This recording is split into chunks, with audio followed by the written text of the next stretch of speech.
The world is in the middle of the mother of all bubbles. We see bubbles everywhere, all due to the insane monetary policies of virtually all major central banks in the world. It all started in the Great Recession of 2008. Central banks around the world pumped massive amounts of money into the global financial system to support the housing market, the near bankrupt banks, and the economy. It kept the banks alive, but didn't do much else for the people. But it also funded profligate spending by governments. But it didn't cause inflation because little or none of the monster money supply boost made it into the economy. It went entirely to buying federal government debt. This is what basically happened all around the globe. Interest rates were dropped to nearly zero, so a borrowing binge began in the corporate and government sectors. Consumers had learned a big lesson in the housing crisis and spent the next 10 years making their balance sheets more durable. They paid off trillions of dollars of debt and were in good shape when COVID hit. But the easy money caused governments and corporations to borrow money at unprecedented levels. Much of the corporate borrowing went into expansion and business investment. That's good, and it helped the economy move forward. Another large chunk of their borrowing went to stock buybacks that were a major contributor to the huge bull market that we had. Governments loved the cheap money because they could run budget deficits and not have to raise taxes, which is always unpopular. So they went on a spending binge. I put out a now famous report in March of 2019 saying there was a financial crisis coming in March of 2020. We hit the financial crisis that crushed business and caused massive unemployment a year and a half ago. The purpose of a financial crisis is to liquidate the malinvestments and stupid behavior of the previous boom cycle.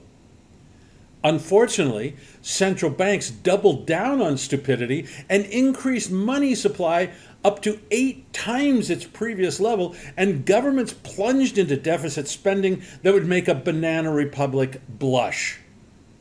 So that made the next financial crisis worse than it would have been. Global governments put themselves into a situation that was untenable.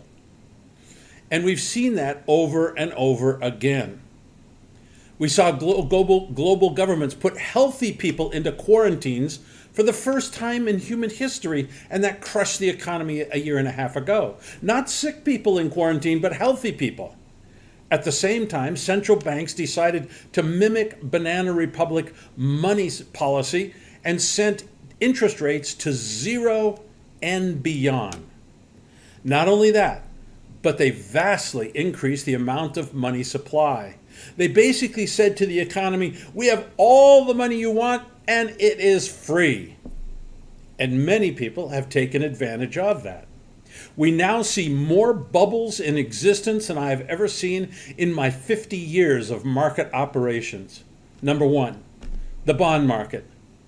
Number 2, worthless cryptos, non-fungible tokens, meme stocks, margin debt at all-time highs, retail investors buying stocks like crazy, housing prices skyrocketing, bonds in the biggest bubble in bond market history. The list goes on and on and on. All caused by overspending by governments and mainly by central banks handing out $100 bills on the street corner in every country on earth, or at least it seems like that.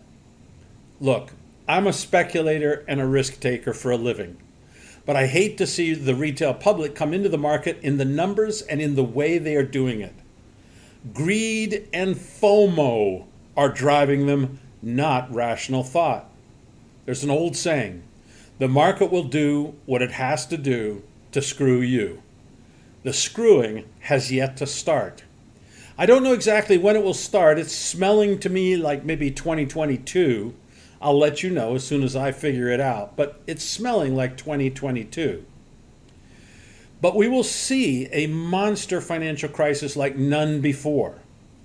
Debt crushes societies. The only way it doesn't crush a society is to hyperinflate the currency, which is also awful, just in another way. We're already seeing inflation rising its ugly head. No, Mr. Powell, inflation is not transitory.